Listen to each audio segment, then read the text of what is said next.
Hello, everybody, and welcome to the Rose Report. Tonight, I'm joined by Cynthia Kaui, the president of the San Diego Young Republicans. Thank you so much for coming on. Thank you for having me. So I wanted to talk to you because California is a really hot button place right now. And I know that Republicans lost a lot in the last election. And in my mind, there hasn't really been a big discussion of what the future of California is, especially for young Republicans, for which there are many there. So just to start off, how did you get involved in Republican politics and become a leader within the young Republican world in California?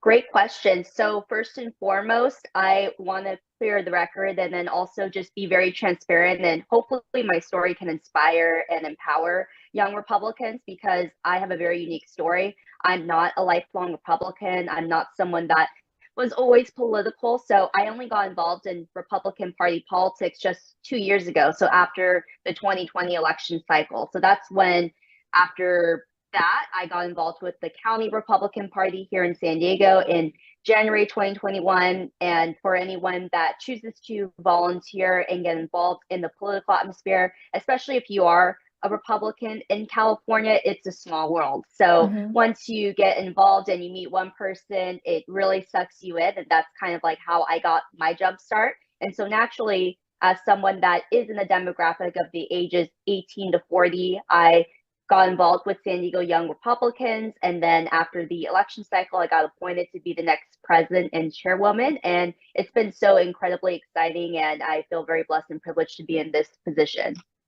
And within California, I know it's a very small club, pretty much, within Republican politics in California. What have you seen as the main issue Republicans have been focusing on within the state? Because a lot of times we think every national issue is what every state is talking about, but that isn't always the case.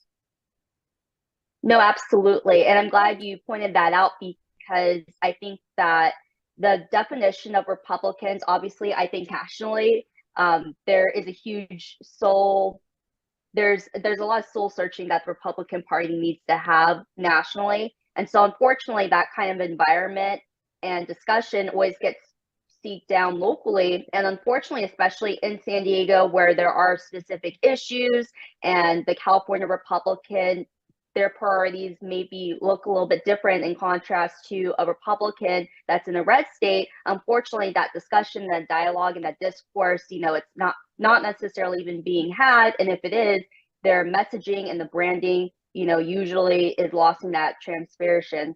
So I would say the issues that San Diego Republicans in particular, and even California Republicans, if we want to expand upon that, is those kitchen table issues. So for example, the homelessness crisis, right, the high rising cost of living. So the ability to be able to afford and buy your first home in California and San Diego, especially because the cost of living is expensive. It's one of the most expensive in the country. I would also add on there public safety. So the ability to feel safe where you live and the rise in crime. So I would say those kitchen table issues are the issues that California and San Diego young Republicans, I would even venture as far as to say even those in the middle who are politically homeless or independent, libertarian, and also Democrats are issues that I hope the voters take heed on.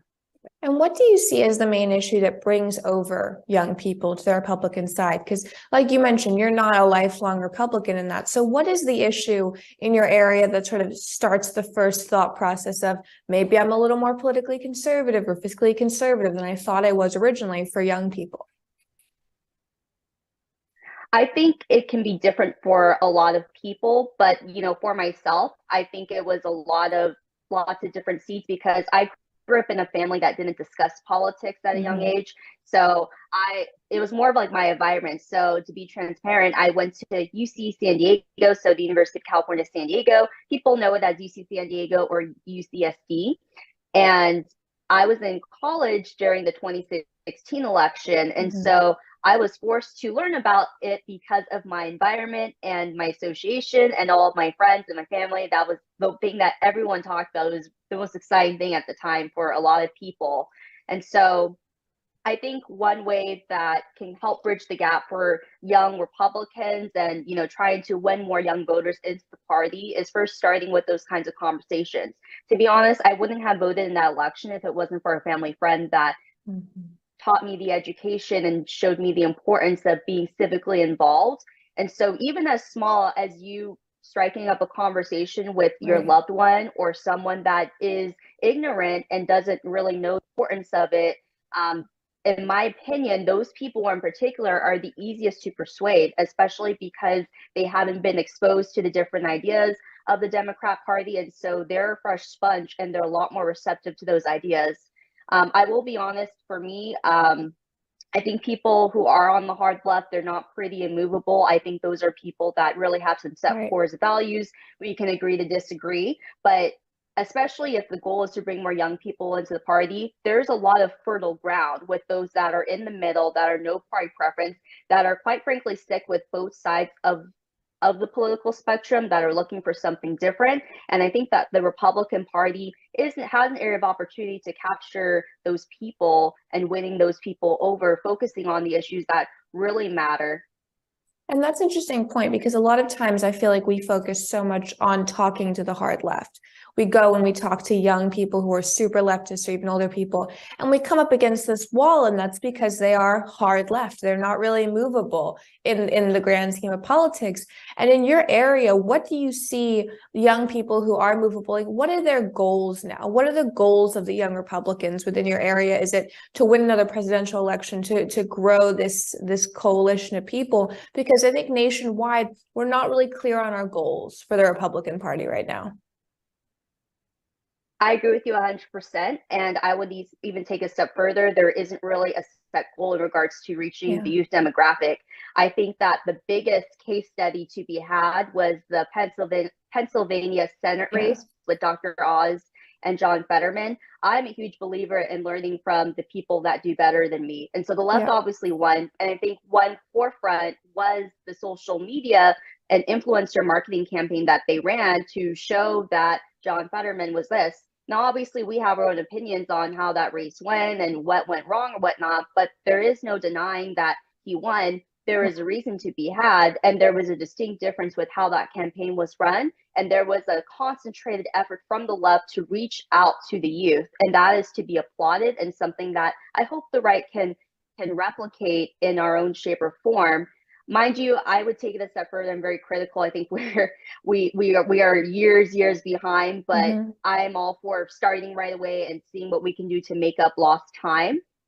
So in particular in San Diego, for the young Republicans, like I mentioned, we are a very unique demographic because we're in California. And I think the California Republican is a little bit different than the Republican that is nationwide or in a red state. And so for San Diego young Republicans in particular, we have a huge area of opportunity because we obviously have some solid registered Republicans, but you know, we've had a few events this year, and I've been so incredibly humbled, and it's been so rewarding because we've actually had a lot of political conservative right-leaning people that have attended our mixers and our social and political events so far this year, and they have never had any kind of interaction with our county party. They, you know, haven't really been involved in the process where they've started volunteering. So they had heard about young Republicans organically. And I think because part of the reason is it can be intimidating to get involved in politics first and foremost, especially depending on your personality. I remember how hard it was trying to make new friends after I graduated from college, and you know, wanting to have like a certain core group of friends that aren't always my coworkers. So it can be a lot to try to branch. And then also, if you're our young conservative and you're right leaning, it adds a different layer to it because it can be hard to find people that politically agree with you. I mean, to be frank, I obviously have a lot of friends that aren't as political. I have a lot of friends that lean to the left. That's perfectly fine. I'm not the type of person to cut off people that disagree with me or have different kinds of beliefs in that sense. But I also don't think it is wrong to desire fellowship. It's not Right. wrong to desire having a community of people that believe and think like you. I mean, we do it all the time. We get involved in sports. We go to church. So it's very normal to desire that. And so that's, one thing that I have noticed that's very unique for young Republicans in San Diego is just that desire to have that community of young people in the age range of 18 to 40 that believe and think like them. And I think, that's kind of one thing that's setting us apart from the left and in the young Democrats is I've noticed they've really focused heavily on political campaigns, which, that's no other discussion on the direction of what young people should be focusing on. But I think that one thing that sets us apart is having that social community for the young Republicans that are in our county. And that's an interesting point because I think a lot of times older conservatives sort of dismiss the idea of how hard it is as a young Republican, as a young conservative. I was in high school during the 2016 election and it was vicious. It was a vicious situation.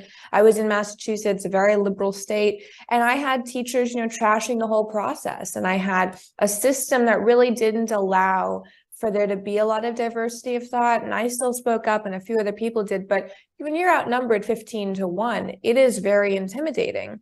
And that's a point that I think a lot of young Republican organizations aren't really honing in on, because to be a public young conservative, I think we have to redefine what public is. It can mean even just being publicly saying, I voted for this person on Twitter and having a completely different career. To do that is a massive risk right now and can lead to a lot of social isolation, which is why organizations like yours are so important, because it allows for fellowship, it allows for people to not go down sort of dark paths because they're just looking for some type of community. And I'm curious, what is the focus you think that within your organization that draws people in? Because I've seen it grow quite a bit. What is it that sets you apart, that allows for people to say, I can see myself in that organization? Because there are quite a few Republican groups throughout the country that are really struggling to be relatable enough to draw people in or have people be interested. No, and thank you. And thank you for pointing that out because optics are important. So I'm glad, even though we're across the country, that social media wise, it is showing the buzz that San Diego Young Republicans is creating. And I can tell you, as someone that lives here and, obviously is extremely involved in the movement here, it's something that is not just for social media clout, it's something that's going on in real life. At all of our events that we have hosted so far, we have had multiple elected officials. We've had at least 10 different ones. And if you can imagine in San Diego, it's not like we're the majority here. Right. A lot of the times for our municipalities, we're in the super minority. In fact, for our last happy hour that we had in North County, San Diego, we had 8 elected officials. So we had 4 speakers and then all the other Republican electeds in the count in that like northern area of the county showed up to support us. And so I definitely wanted to point that out, in that, not only is our organization building bridges within the young organization, it's something that is being noticed across, the people that are above us as far as generational gaps. But I think that what sets us apart and what I've noticed is what's drawn and created that buzz for San Diego Young Republicans.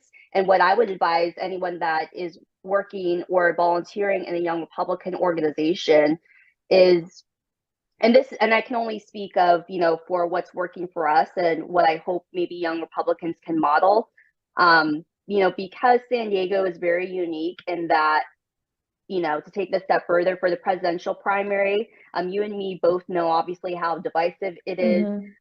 We don't like, obviously Trump is in the race and then DeSantis is set to announce this week. And then we obviously have a bunch of other Republican candidates that have announced and will probably continue to announce. And so in San Diego in particular, I am in a unique scenario because I have a lot of members that like Trump. I also have a lot of members that support DeSantis. And I also have a lot of young Republicans that like other candidates that are in the race, like Nikki Haley. And I also have a lot of, young Republican members that, they're very disenfranchised and they're very sick of the political process because of the vitriol that's been going on, especially when there's any kind of discourse when it comes to the presidential primary. And so I think, one thing that I decided to take the lead on is we are choosing to not endorse in that primary election in particular. And we actually will not be doing any kinds of endorsements for any of our local races here in San Diego. I recognize that there are pros and cons to that because, on the one hand, you have the ability to kind of put your foot forward and have a say in regards to what Republican candidate can move past the primary. And then the goal is obviously for them to win the general election. But for me, at this point in time, and what I believe, in regards to the landscape for San Diego Young Republicans, I think taking that route is for the better, and it's worth any kind of cons that come along with it. And so that being said, if that is the platform, we're not necessarily taking a hard stance on who we believe as an apparatus should be the presidential nominee. And then that trickles down to all of our other races that we have here in San Diego locally, aside from the national side. I think that in itself has already made a very neutral environment where we are inclusive in the sense that, like, if you are a solid social conservative Republican, San Diego Young Republicans is for you. Right. You're someone that is more center right and you have more libertarian views, San Diego Young Republicans is for you. And ultimately, our mission right now is to bring more young people into the party, because the county party, their role is essentially to register voters, fundraise, endorse, do get out to vote, and voter registration. And so for San Diego Young Republicans, what we're trying to ultimately do is to focus on the first step, which is we need to bring more people into the party, but more in particular, we need to bring more young voters into the Republican Party. And so I think that's what sets us apart. I think that is what has made our organization really stand out among a lot of other young Republican organizations in the nation. That's what's worked for us. Might not work for everyone, but I stand very firm in what we're accomplishing. I actually think that's a very good idea, because it is a very vitriolic political climate for Republicans and sort of within the party. And we've gotten to a Game of Thrones-esque world where it's like the only way for the Republican Party to be destroyed is for it to be destroyed by itself. And so a lot of people may criticize that action of, not endorsing people. But at this point, why would you? Why would you risk alienating so many people within your own organization? And to me, the national party, the sort of general apparatus, has not really earned our trust in a lot of ways with the last few elections.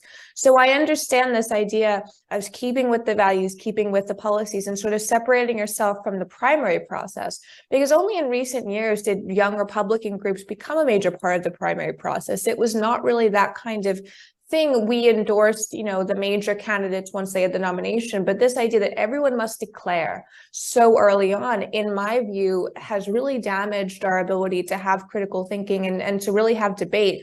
And it's not necessary. Democrats certainly aren't doing it. And the young Democrat groups that have, like the Democrat Socialists of America, it's hurt them significantly to come out so hard for certain candidates. And you mentioned having elected officials involved in your events. That's something I don't really see in a lot of groups. There's an effort to get a lot of big speakers, to get influencers. But when you come down to it, the events don't have the elected Congress people. They don't have the local people. So what role have those elected officials had in terms of helping you grow your organization outside of just coming? Are you going to them for advice? Is there a communication effort in San Diego with them? So we are very blessed because in the San Diego freedom and patriotic and conservative movement, it's been a hub of very significant influencers and change makers aside from the electeds, although the electeds have been incredibly supportive. So to give some specific examples, Public Square, which is an app where you can find conservative, freedom-minded businesses, and this sprouted because of the COVID-19 pandemics, where there were businesses that, weren't necessarily, they were for masks or mandates or whatnot, but it basically that app, Public Square, the founder and the CEO lives in San Diego. And then we also have a Reopen San Diego that fought aggressively towards the mandates. And so that's also based here in San Diego. We also have Let Them Breathe, which fought against mask mandates for children in grade school. That's also based here in San Diego. So I definitely want to share that, in San Diego, I acknowledge how incredibly blessed and privileged we are to have all these great conservative-minded individuals that all are in San Diego right now, but are also based in San Diego. But outside of that, outside of the grassroots support, we're very blessed to have a lot of institutional support. Mm-hmm. And I definitely want to give credit to the former president, who is now our chairman emeritus, Morgan Kimbaro, who also did a great job with cultivating these significant relationships with these stakeholders.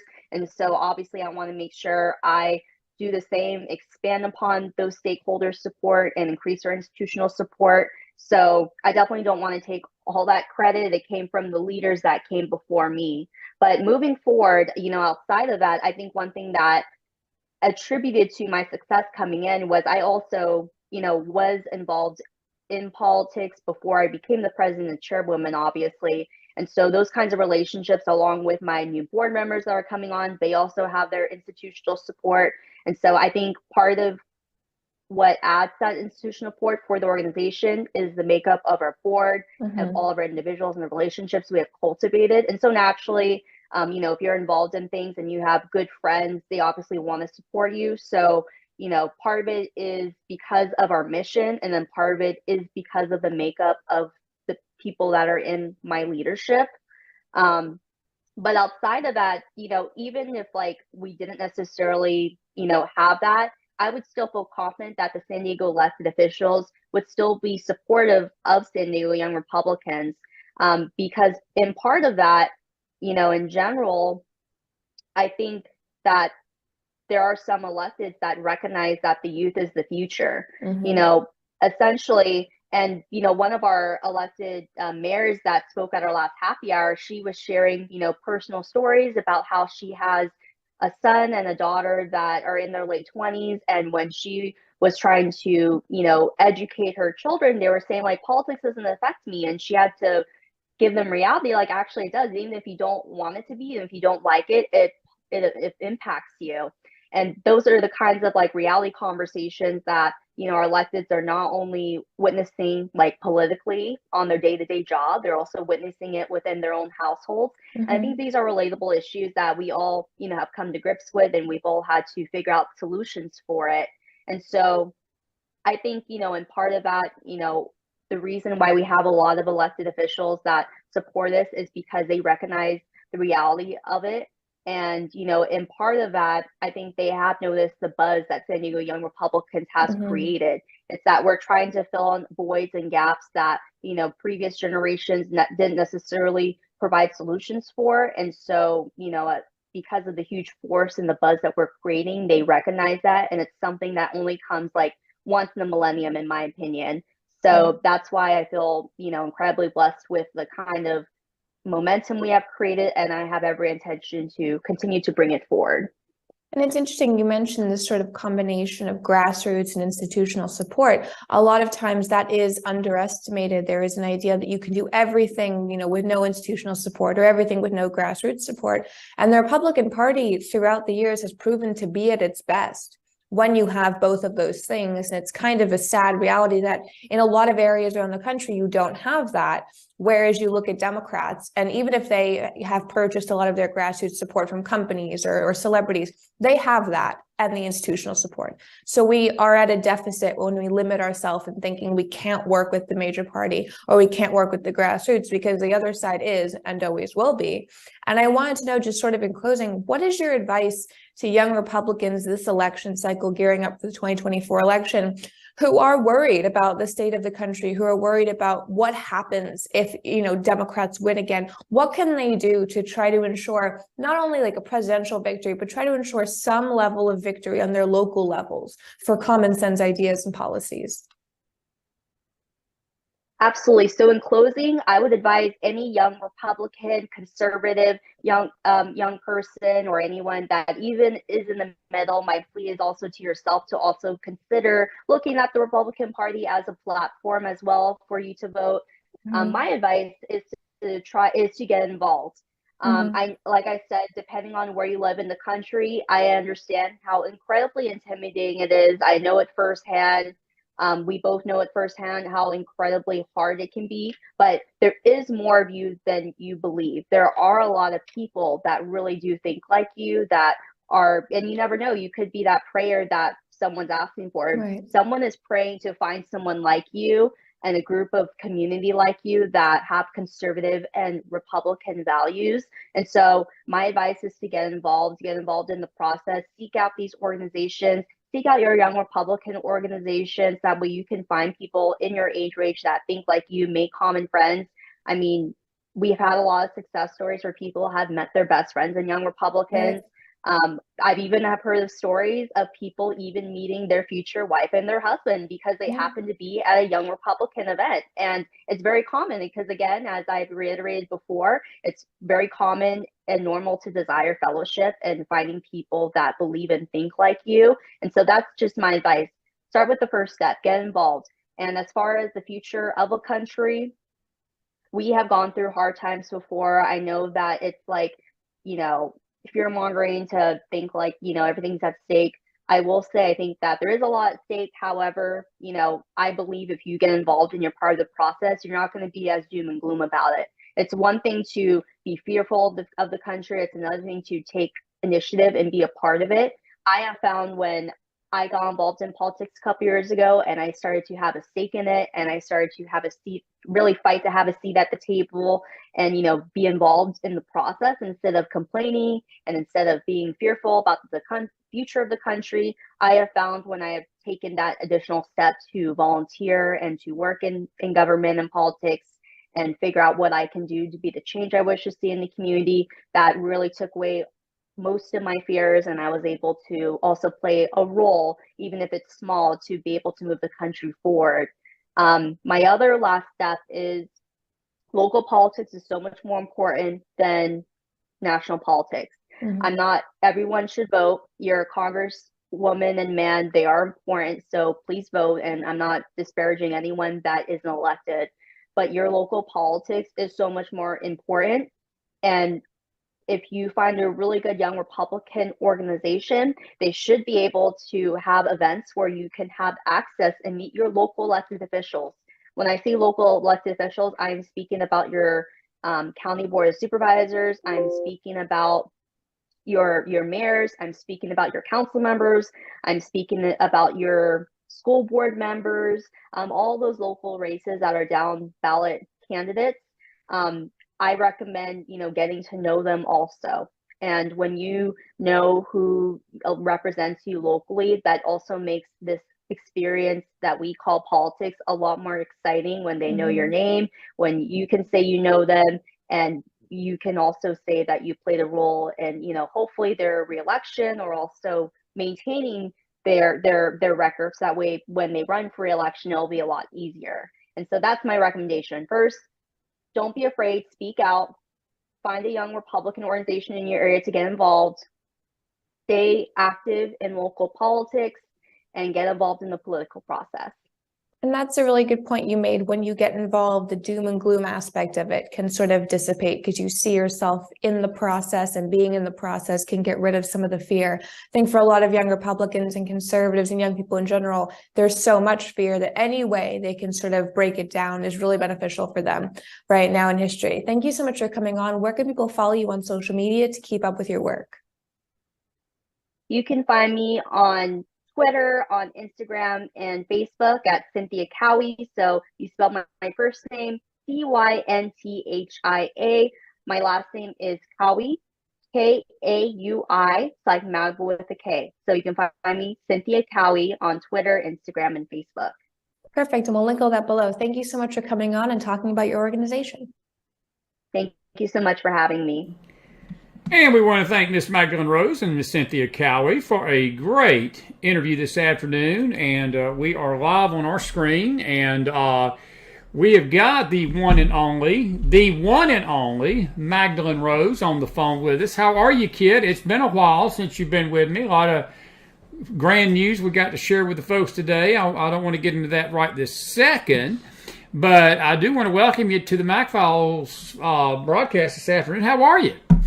I'm good. It's great to be on. Thank you. Well, it's great to be on with you. Good interview as always. We've been using your interviews for about 3 years now, and we've enjoyed every Rose Report that's ever been. Now, we enjoy the best one when you interview some gray-headed dude named Chris McDonald. I think those are the award-winning, Oscar-winning, Godfather-worthy interviews. But these other interviews, they'll suffice. But, hey, it's good to hear from you. I'm just messing with you a little bit. Hey, I do want to ask you a couple of questions about the state of the world.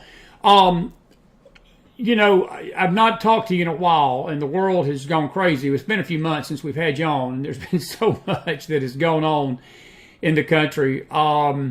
What's your thoughts on, let's talk about President Trump first, and then I'll get to some other issues in a minute.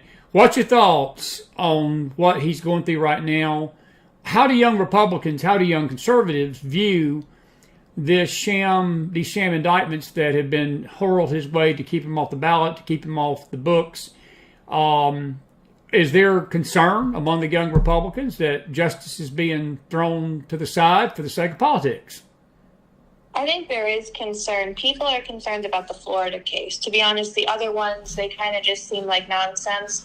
But the Florida case, it seems to be a little bit stronger. And if you notice, Trump isn't talking about that one as much. So young conservatives are concerned that the Florida case is going to trip him up, that it's going to be a long process.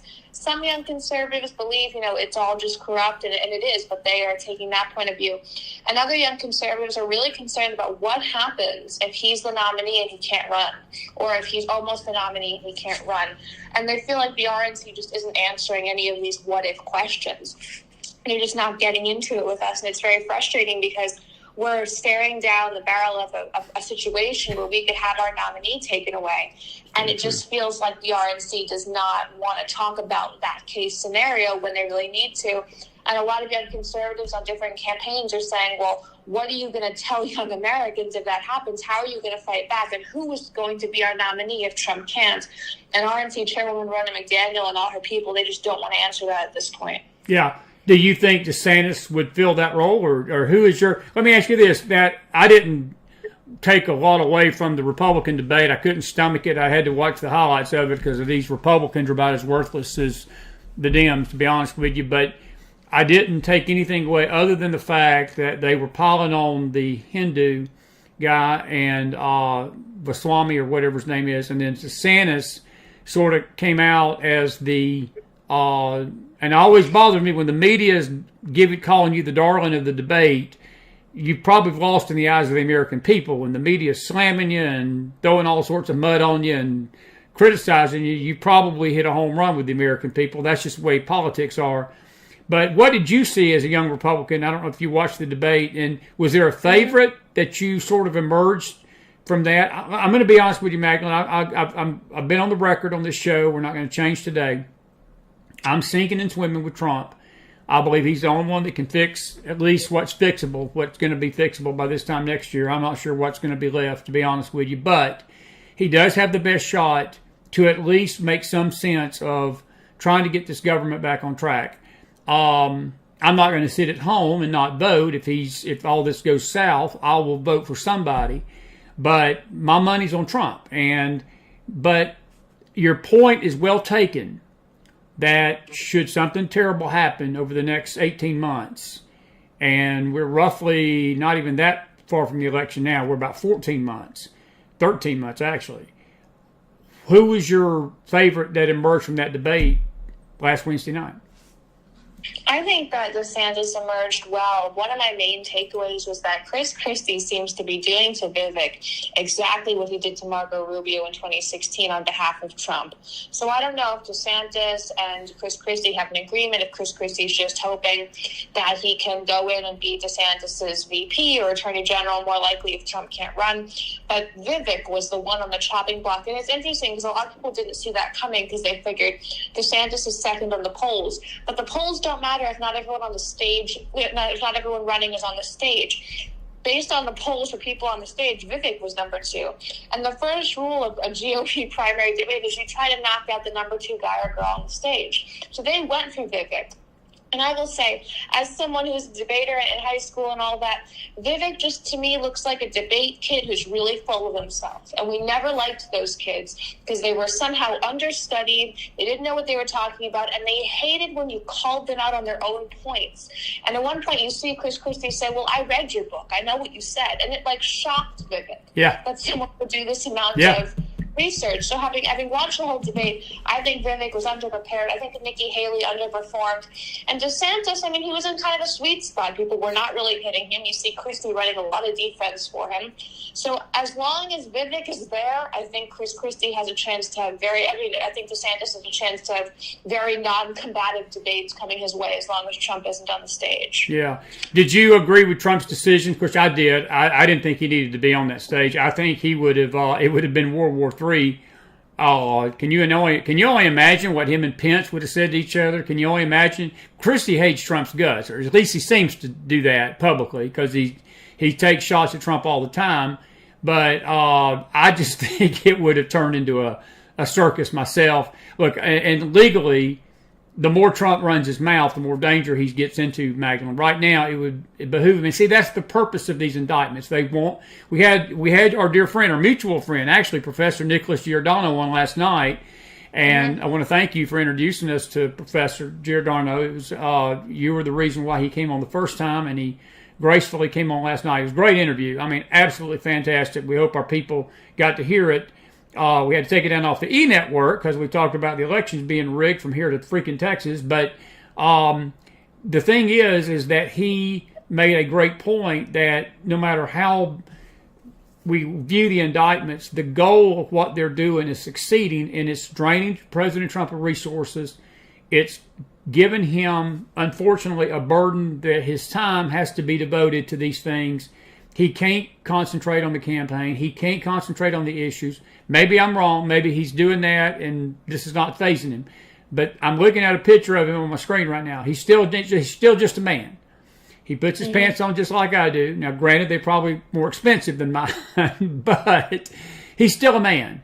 And he still has a family. He has a wife. He has children. And I know that this has got to be really weighing on him, and that's their goal. And it's sad. It's sad. And see, that is your point is well taken. And how does the young people view this? I mean, are they? You mentioned a while ago about them being concerned if Trump ain't the candidate. Is there anybody out there that just is making the young conservatives just falling over and say that if Trump don't go, then this is the other person we're looking at? Because I didn't see anybody on that stage. If they didn't engender any enthusiasm in this group, they ain't going to engender in the enthusiasm in the young people. I don't see it. Maybe I'm missing something. Help me out there. I think Trump probably should have gone to the debate, but I'm somebody who thinks everyone should debate if you're going to try to be president. If I was on his side, I would have said to do it, but you're right, because of the legal problems he has, it's not always a great time to be out there talking in front of millions of people. But if I was his person, I would have said you should go debate. It's your responsibility to. In terms of who else is generating enthusiasm, for some reason, young conservatives like Vivek. And I think it's because he literally picks whatever topics are going to trend or might trend that day, and he goes all in on them. And he picks slightly edgy conservative topics, and then he looks like he's some sort of rule breaker, even though he's a very hollow candidate. So I think Vivek has quite a bit of an energy behind him in the young conservative world, but so does DeSantis. And I will say this about the Trump campaign, which they're really not listening to. They're not running a youth ground game. I've seen no efforts to try to win over young people in the Republican primary by the Trump campaign. There are no ads, there are no mailers, there's no working with influencers outside of the Turning Point crew to get young voters on their side. They don't seem to be paying attention to young voters. So there is definitely an opportunity for a candidate in there to come and get them, because the Trump team just does not seem focused on it. And I wonder, if that's how you're acting right now in the primary. I worry that's how they'll act in the general. Well said. I'm concerned too. What was your biggest takeaway as far as the of the candidates on the screen? I want to go back to Nikki Haley because she seems to be the only female that's up there. Have you given any thought to the number two for Trump, who would generate somebody that would not underwhelm the people. And I know that we took it on good authority. Cleo, I saw her in the house a while ago. She's in the house from down under. She was with us Friday night, and Matthew Whitaker, of all people, was in Australia recently, and he was basically telling the forum that he was at that Trump's not looking at Vivek. He just feels like he's a little inexperienced. But in Magdalen Rose's world, if Magdalen Rose had the president's ear and said, hey, you need to put this candidate on your ticket to get the young people fired up about you, who would it be?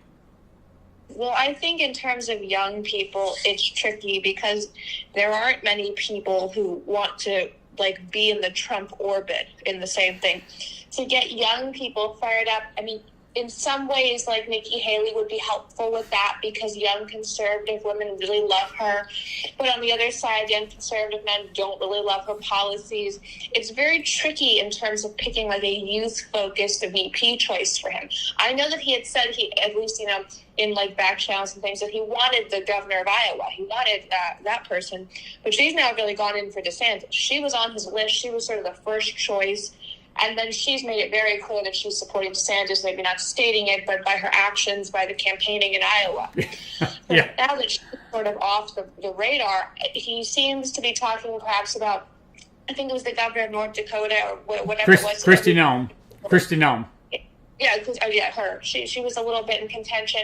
But he's going to have a difficult time because unless you pick somebody who delivers something for you, it's kind of a waste. I would imagine J.D. Vance would be on that list. I think if he wants to stir up enthusiasm amongst the youth part of the Republican base, J.D. Vance is probably the best choice. He's well-spoken. He's young. I think he's probably the one that would help the most who wants it.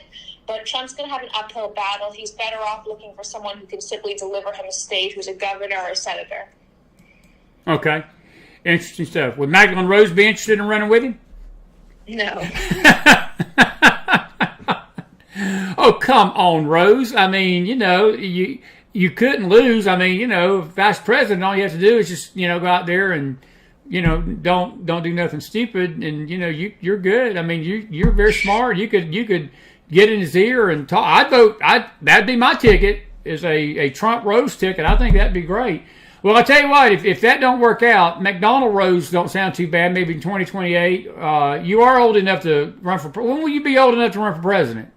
I think, don't you have to be 35? Yeah, so about 10 years from now, well, McDonald should be around still, so we'll entertain that then. That'd be 2038. So anyway, I like giving you jazz when you come on my show. But, look, we're grateful that you're here this afternoon. Tell us a little bit, some things going on with you, and anything that you want to talk about. I do want to ask you some other situations that have happened. I know the weather's been crazy. I know that, these wildfires have ravaged these states, and the everything is still going insane right now. But what's caught your attention? In Magdalen Rose's world, what has been the one thing that has really caught your attention? What's going on that we need to sort of key in on right now in these next weeks and months? Well, I think one point that I've been paying attention to that I haven't seen other people talk about is we keep hearing about how terrible the war in Ukraine is and everything. Yes. And I hope it's a terrible conflict. But if you remember, when we invaded Afghanistan, when we've had wars throughout the world, we always had these embedded reporters, whether it was NBC News, ABC News. I mean, you had women talking to the Taliban from NBC News. You had this on-the-ground reporting, and that just is not happening in Ukraine. Have you noticed that? There is no on-the-ground reporting other than little excerpts or a filming of a building.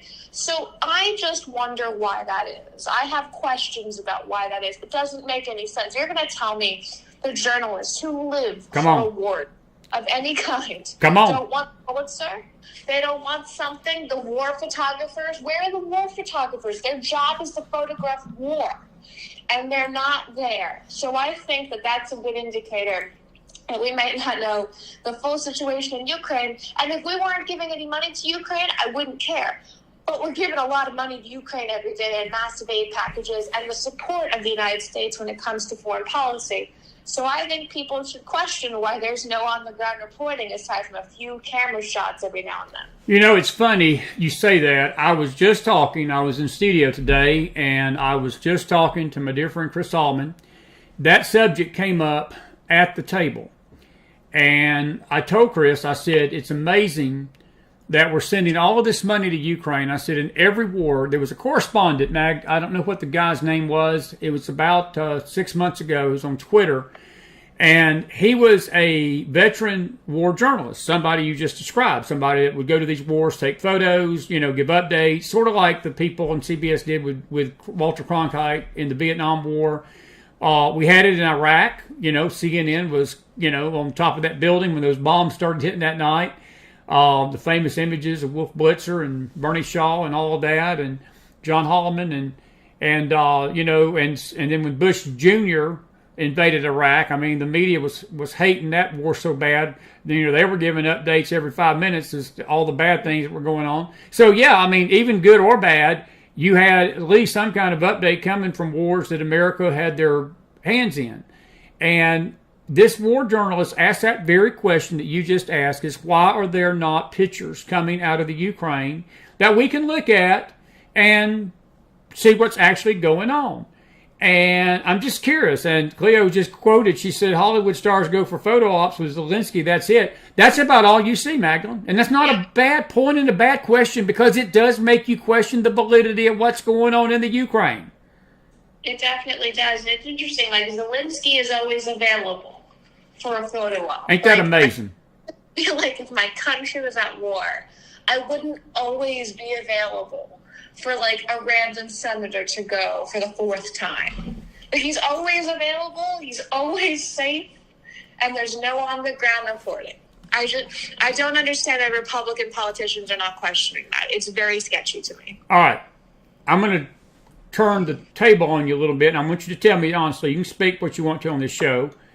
What is Magdalen Rose's gut about this Ukraine war? If I ask you, if I brought you before a committee and said, okay, tell me what's going on with this war, what would you tell me? What's your opinion as to what may be happening?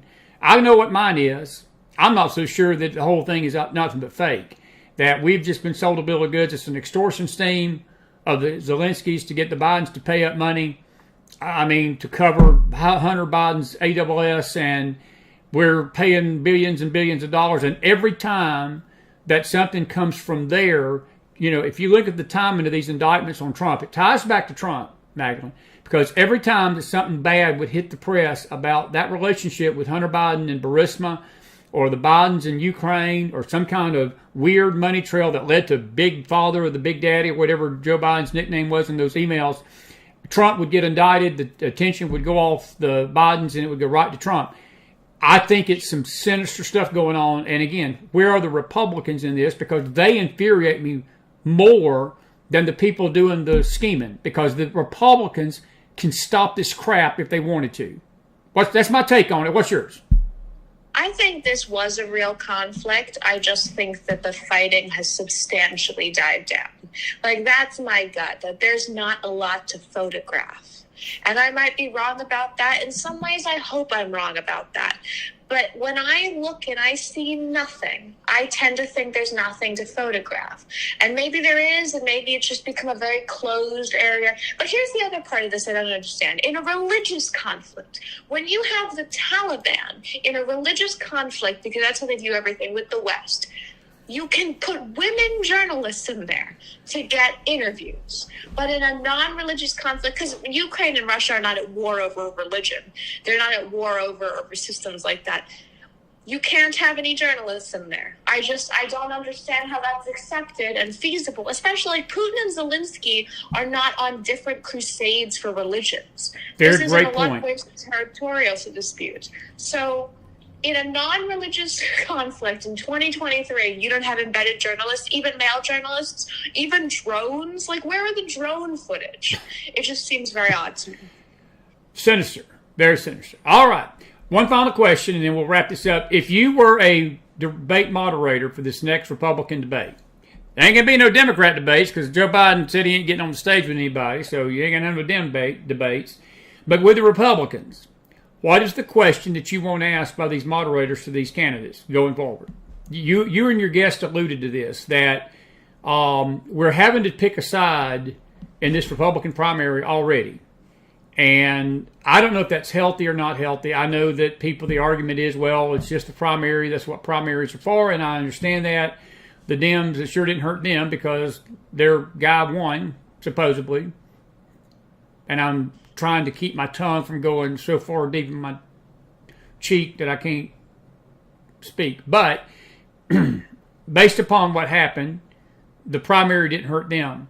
Do you think the primary hurts the Republicans? What do you want to hear from these candidates going forward in this next debate?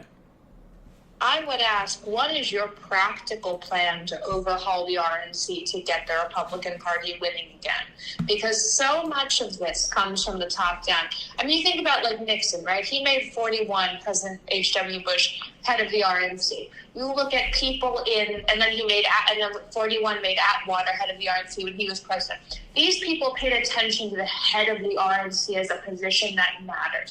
In recent years, it's been seen as something that doesn't matter. So I want everybody on that stage to answer, how are you going to overhaul the Republican National Committee to make it competitive to dominate elections in this country? I don't want to hear how you're going to improve voter outreach. I want to hear who you're going to put in charge, who you're going to fire, what do you recognize as being a problem, what can be salvaged, are you going to order a whole autopsy of why this has collapsed in the last 3 or 4 election cycles, and do you accept that the current RNC is at best hugely flawed? Because until I hear that, until I understand what the plan is, I don't trust anybody to help the Republican Party as a whole. Maybe they can get themselves elected, maybe a few people, but I want to know how they're going to put this party back on track from the disaster that Rhoda McDaniel has led the last couple election cycles. Do you think the Republicans stay home if Trump's the nominee? Unfortunately, I think if Trump's the nominee, I think people won't stay home from the Republican Party, but I think he is going to have a huge problem with independents and with moderate Democrats. But it's difficult because if DeSantis is the nominee, the base Republicans stay home. But if Trump is the nominee, independents and moderates stay home. So it's like damned if you do or if you don't. It's very difficult. Well, kid, good stuff as always. It's a great point. I'm glad you brought that up because you're absolutely right. You're going to have issues either way because you just nailed it. The independents and the moderate Dems are probably not coming out for Trump, even though some of these moderate Dems are so sick of Joe Biden. We may be wrong about them because they're sort of leaning toward RFK Jr. and, he's getting some traction. I'm not saying he's going to win, but they're listening to him at least. They're at least listening to what he's got to say. But the issue with DeSantis is most Trump supporters are going to be so fed up that the danger is they're going to say we're not going to vote for him, and that's disaster. That's got disaster written on it because we sure can't. Well, we can't even stomach another year of this crap we're going through right now, let alone 6. And I'm telling you, or 5 or 5.5 or whatever. But anyway, listen, I want to before you go, I want to make this announcement, and I want to congratulate you. You're not going to be single the next time we talk to you. I want to congratulate you on your upcoming wedding this weekend, and you're like a daughter to me, and very, very proud of you. And I'm proud of your show. I'm proud of what you do. I know you've been in school and a lot of things going on, and this has been an interview we've had, one of the few these last few months because you've been busy with stuff, and we're just grateful when you send these to us, and we always run them when we can. But I just want to congratulate you on that and know that you've got a MacFiles family that is very proud of you, and we're just grateful that you come on, and I love you inside. And when you get settled, we're going to have you on a night show and banter this about, take some questions, and get ourselves in trouble then. How about that? Sounds good. Thank you very much. Any final word, kid? No, I think that's it. I think for the next Republican debate, I would encourage everybody to watch it because the first debate people get settled in, and the second debate is when the policy knives come out. And I want everybody who's a Republican in this country to understand where those candidates stand on policy, because with the indictments coming, one of them could very well be our nominee in 2024. Do you think Trump beats these indictments? Final question. I think one of them is going to probably trip him up. I think D.C. or Florida is going to be a problem. Democrats are just too confident, and when they're confident in recent years, they've been right and they've won. So I'm worried about Florida. I think Florida is difficult for him to get away from it. And if you notice, he doesn't talk about that case as much as he talks about the other ones. And to me, that's an indicator that he's a little bit worried. Good question. Good point. All right, kid. Listen, God bless, friend, and I'll be in touch with you, okay? Congratulations, and we're grateful for you. Love you, kid. Bless you now. Thank you, Magdalen. Magdalen Rose, everybody, put some fire in that house. We're grateful for her on this Tuesday afternoon, the 29th day of August, 2023. It's a very eventful day in the country. We got Dr. Stephen J. Smith coming tonight at 9 o'clock. We will have an extended Mac Files tonight. After Dr. Smith, we're going to try to update you on this horrendous hurricane that is brewing. It's already brewed in the Gulf of Mexico, I tell you. 300 miles south of Tallahassee this afternoon. It's moving due north right now at about 14 miles an hour. Between 8 to 14 miles an hour, the thing has reached Category 2 status. They believe it could be a Category 3. I just read one report that they believe it may even reach a low-level Category 4. Ian was a 4. Michael was a 4. Michael was actually a 5. They just called it a 4. And that's been two of the most destructive hurricanes Florida has seen in a long time, other than Katrina. And of course, Mississippi and Louisiana has bore the brunt of Katrina, but there was a lot of damage on the Panhandle from that, and there's other storms. But we need to pray for the folks in Florida. I was reading the Weather Service statement this afternoon, and they are saying that conditions will get bad to the point they're concerned that the hurricane conditions that they're expecting in the Florida Big Bend is going to be unprecedented. They've not seen anything like this in August since 1851. 1851 was the last time a storm of this magnitude came up the Florida Big Bend. Now, Ian went to Southwest Florida. It's not likely that Southwest Florida will take a direct hit this time, but Tampa Bay is going to be on the east side of that storm. They're going to get a lot of damage, a lot of wind damage, a lot of rain. Tornadoes will be a possibility. And I mean, from Tampa Bay north all the way to Tallahassee, Apalachicola. I've got a son with my grandyoungins in the coastal area of Florida that we're very concerned about this evening. And we're talking to them. They're going to be, I think, moving inland, thank God. But with the baby coming, it just makes it a little difficult. She's due Tuesday. She's going to be here a week from today. So this could not happen at a worse time for them. But just pray for all the families and all the people down there. I talked to Mark this afternoon. Continue to pray for the Taylors. And just keep monitoring these things. If you're in Florida, along that Gulf Coast, all the way down to Tampa, I would monitor this thing extremely. I think the danger of Southwest Florida is going to be a lot of heavy rain. Probably these outer bands will start affecting the state probably within the next 12 hours. And I think they're saying by tomorrow afternoon into tomorrow night is when this thing's going to hit full brunt somewhere between Tallahassee, Apalachicola area, and then around to St. Mark, Cedar Key area, which is that little circle. Florida, as you know, is a little boot, and it's that little northeast quadrant of the boot that they believe this thing is going to go in. So we're monitoring that.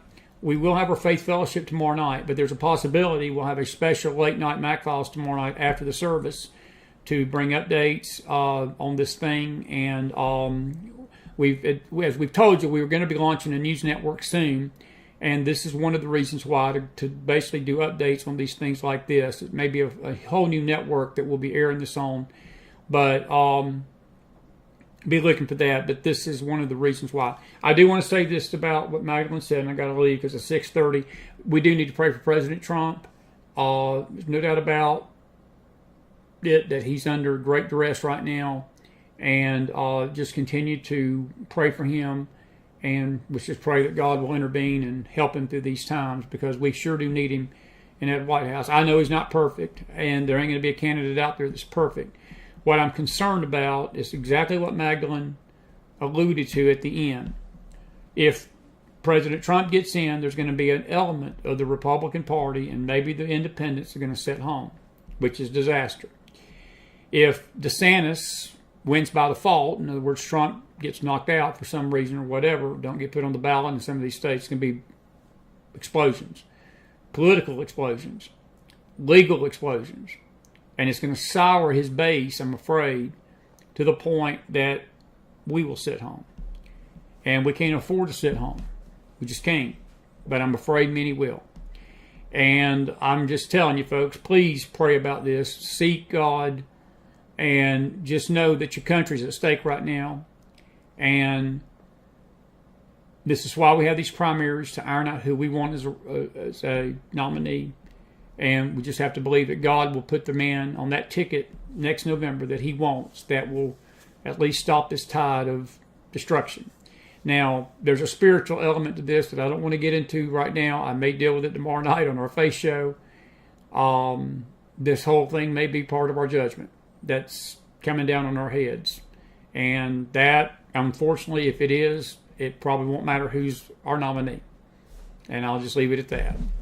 I know we don't want to hear that, and I know people want to believe that we've got a get out of jail free card, that we can play anytime we want to. And folks, it don't work that way. Not in the spirit realm, not in any realm of God's kingdom. It does not work that way. When nations are under judgment, until that nation repents and comes back to God, that nation is doomed for destruction.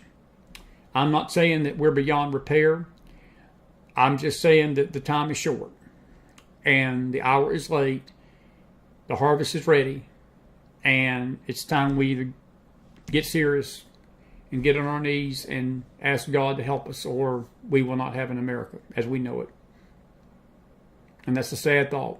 It really is. And I'm not trying to be pessimistic about that, folks. I'm very optimistic that God can fix this. I'm not pessimistic. I'm not believing anything but optimism. But I also am in reality, too. And there's a lot of people that don't have that. They're not in reality. What they're saying and doing is nothing short of insanity and complete, utter nonsense the way they think. But we're going to talk to Dr. Stephen J. Smith tonight.